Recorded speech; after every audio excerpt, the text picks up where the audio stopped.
Ooh.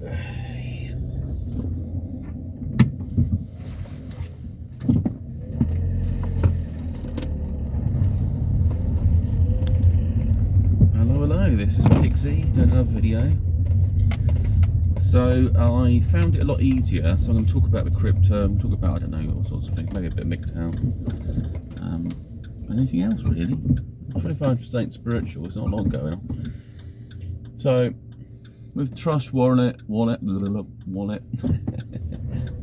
and adding these sort of obscure, more obscure cryptocurrencies, they're basically lower cap ones, and they could potentially yield more money, could make you like a millionaire. But the reality is, if you buy 1 million tokens, you are a millionaire.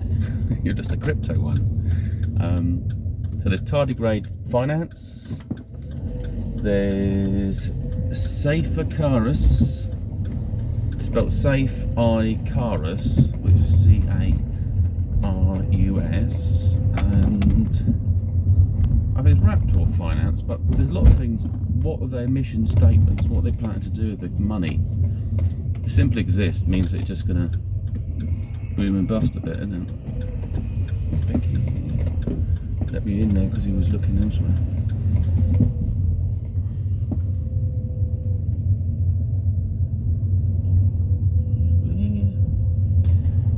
So yeah, I mean, just a case of small investments, but changes are happening in the market. If you want to get more BNC, I think, or BNB, basically it's the Binance token, but when it's the Binance chain, it's the C, and you use that to trade on PancakeSwap via Trustwallet. You go to dApps, you go to PancakeSwap. Or no, you don't actually. You look up the website. So you type search, you look up the website, and usually they've got a pancake button or something on the website for you to buy. And you change the slippage and whatever you need to purchase, just to basically swap one currency for another. But the key bit of information was there's CoinGecko. There's some other ones, CoinCap, but they've got the wallet address. You see a little MetaMask face on it, and it'll probably say contact, and you'll see something that says 9 decimals it'll say on there, next to or above it, and then copy that, go into back up to your Trustwallet. There's a little tab in the corner, and it allows you to search for tokens, and then you go to the bottom, put custom token. You change it to Binance chain, because it's probably a fit on Ethereum, and then you just paste the address in there and then save it, and there we go, you've got your coins turn up in your wallet. So I mean, I've got them added. I just haven't bought any tokens yet, because I realised with the BNC they buy it like via a broker. Now you could do the alternative, which might be cheaper, and it could be through the exchange. So if you buy, you put your fiat or USDT,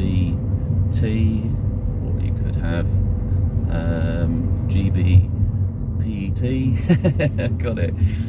So it's a lot of sterling on pounds. I don't really think of Great British pounds or something like that. It's like so it's tethered, that's what it is. So it's tied to this cryptocurrency, and then you can just use that to buy your on the BNC, or on the well, it probably would have BNB, but you can change it, you can convert it, and it will probably cost you a little bit of money to turn it into BNC, but it's it can be done on the site, on the Trustwallet.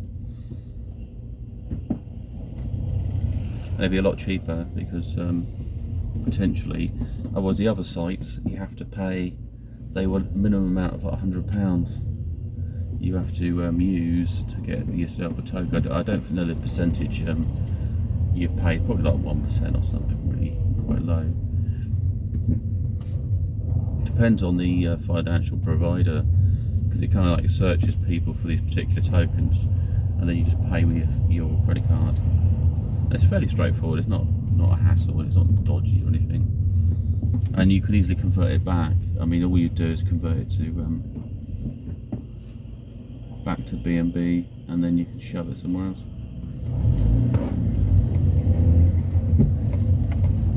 Yeah, so I might do a little bit of that. I've got some other stuff going on. Crypto.com. Now I got well confused. There's like Crypto.com exchange, and there's Crypto.com the app. And so I thought, well, are these two different platforms? And they're integrated. So I had to at least do some extra security, F2 security, and so it was easy to do that through my actual phone. Otherwise it's a bit more complicated looking up the code on your phone, copy, pasting it just takes too long. But then once you put that in there and you got onto the exchange, you got the security. When it comes to your CRO tokens, you can just you want to withdraw them, and you send them to the exchange, and it said exchange. I thought, where's the address on it? And I was well worried, because I thought, well, if I send it, it goes to a different address, I'm going to lose it. So what I did is I put a smaller amount, which you should do, which is kind of test the water to see what would happen, and it was there. So I thought, because on the exchange, so you put your money into the crypto exchange site, and you've got extra deals. You've got the syndicate.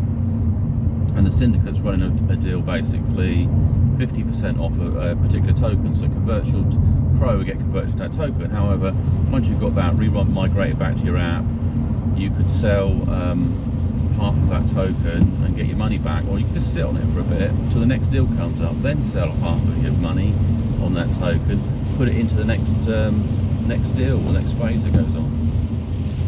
So it's quite exciting, but it's also crazy. It's like, how can you sell something for half price and make money out of it? It's like someone selling me gold for half price, just because it's a quick sale. But it's a case these tokenomics they need people to use them, they need people to trade them, they need to make them put out into the getting used, to getting known about, really. And that seems to be a key factor. So yeah, that's a really. So I've got two things. I've got to take money out of one thing that's making me engine coin for the month, and it was one of it's like so there's one that's I think it's a sponsorship. That's what the rally coin's about, and the engine one, it's staking it. So you're acting as a kind of broker for your like loaning out your money and getting a reward in exchange. And so let's see how that all works out. But it's been calculated by the hour, so I'm going to take out most of it and leave about 200 CRO tokens, and then transfer the rest, I say, into the exchange and do the deal. I'll either wait for the last hour, so I means I've got to get up at 5 o'clock in the morning, and then set it up and send it across my phone, put the money into the deal, and then sit back and let it all happen. And I've got the maximum amount from previous deal, and by transferring most of it across into the next deal, I could do that. But if there's any technicality problems, then it's going to be an issue there. So what do I do? Do I lose money, or do I set it up? Make sure I set up earlier. And what happens if I go to set it up and they say, hey, the funding pool's full or something? I don't know. It shouldn't do, but I just I've got to be aware, because it's like the first time when you do these things, you think, oh, that's the best way of doing it.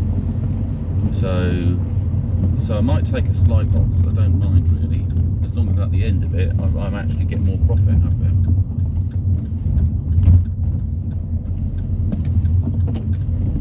But it's something like APY is 141% on the rally. Anyway, that's my obsession about crypto. Ukraine site went on there. I got cyber dumped. But I thought, well, maybe I did go on about stuff. She was asking about, I don't want men who are more aggressive, I don't want this and that. But she just seemed a bit